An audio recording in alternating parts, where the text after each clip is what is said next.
భారతదేశ ప్రజాస్వామ్య వ్యవస్థలో ఒక దళిత ఆడబిడ్డకు పసికోనకు అన్యాయం జరిగింది, అఘాయిత్యం జరిగింది.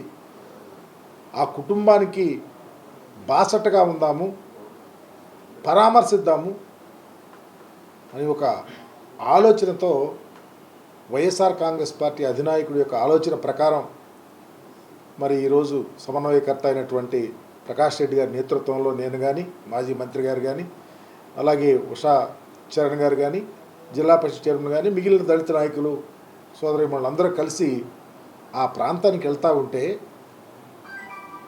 మీరు ఆ ప్రాంతానికి రావద్దు అని మమ్మల్ని ఒక టెర్రరిస్టులాగా, నేను ఉదయం ఎక్కడ దిగానో గెస్ట్ హౌస్లో హోటల్లో ఆ హోటల్ చెక్ చేయటం, మార్గ మధ్యంలో పోలీసు వాళ్ళు వెంబడించి ఆపటం, చివరికి ఆ ప్రాంతానికి కూడా వెళ్ళనీయకుండా మమ్మల్ని తీసుకుని అరెస్ట్ చేయటం అనేది చాలా దారుణం.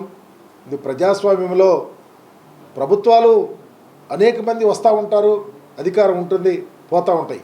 కానీ నిజంగా అన్యాయం జరిగింది ఎవరికి? ఒక దళిత బిడ్డకు. సో పొలిటికల్గా చూసిన ఆ దళిత బిడ్డలో వాళ్ళంతా ఎవరు కోటేశారు? తెలుగుదేశం పార్టీ కోటేశారు.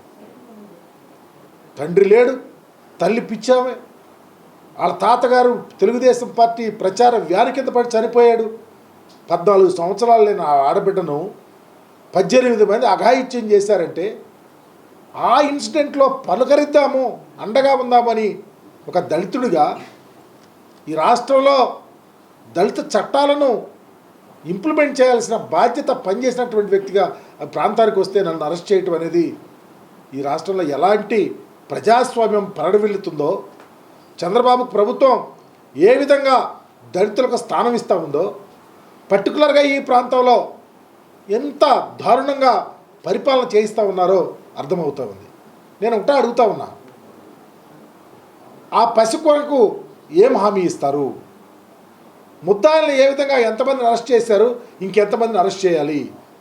రాజ్యాంగబద్ధంగా ఆ అమ్మాయికి వచ్చినటువంటి హక్కులను ఏ విధంగా ఇంప్లిమెంట్ చేస్తూ ఉన్నారు? ఆ కుటుంబాన్ని ఆదుకునే తీరు కానీ, ఆ అమ్మాయికి కాంపెన్సేషన్ ఇచ్చే తీరు కానీ, ఆమెకున్న చట్టాలను ఇంప్లిమెంట్ చేసే తీరు కానీ ప్రభుత్వం ఎందుకు స్పందిస్తలేదు?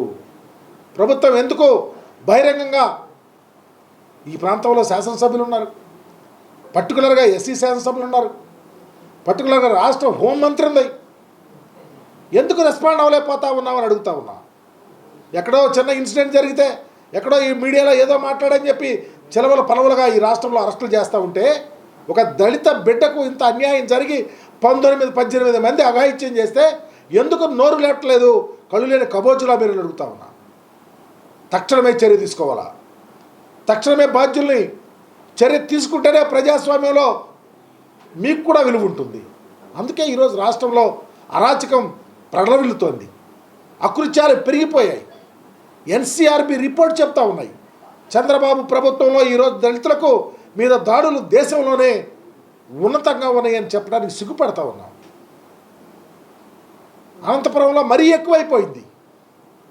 నిన్నొక ఎస్సీ మహిళ పాప, ఎస్టీ, నిన్నగాక మొన్న ఒక ఇంటర్మీడియట్ విద్యార్థి ఎస్టీ అమ్మాయి మీద దాడి.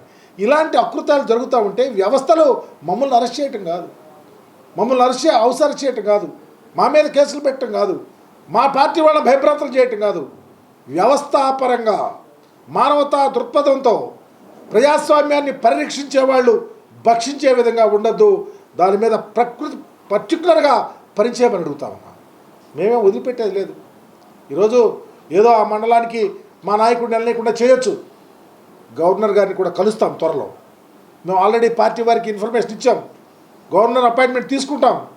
ఈ జిల్లాలోనే కాదు, ఈ ప్రాంతం రాప్తార్ ప్రాంతంలో మా నాయకుడు పుష్కలంగా అన్ని ప్రాంతాలు తిరగాల, అందరినీ కలుసుకోవాలి. మాకు పార్టీలు కాదు, ఇక్కడ ప్రజాస్వామ్యబద్ధంగా మీ పరిపాలనలో ఎవరికి అన్యాయం జరగకూడదు, అన్యాయం జరిగిన తోట వైఎస్ఆర్ కాంగ్రెస్ పార్టీ నిలబడుతుంది అని చెప్పడానికి ఉద్దేశంతోనే మేము వెళ్ళాలని చూస్తూ ఉన్నాం. మాకేం గొడవలను 5 సంవత్సరాల అధికారంలో ఉన్నాడు ప్రకాష్ రెడ్డి, జగన్మోహన్ రెడ్డి గారు ముఖ్యమంత్రిగా ఉన్నారు, మేమంతా మంత్రులుగా పనిచేసాం. ఇలాంటి పరిస్థితి ఎక్కడన్నా ఉందామని అడుగుతా ఉన్నాం, ఇంత అన్యాయంగా.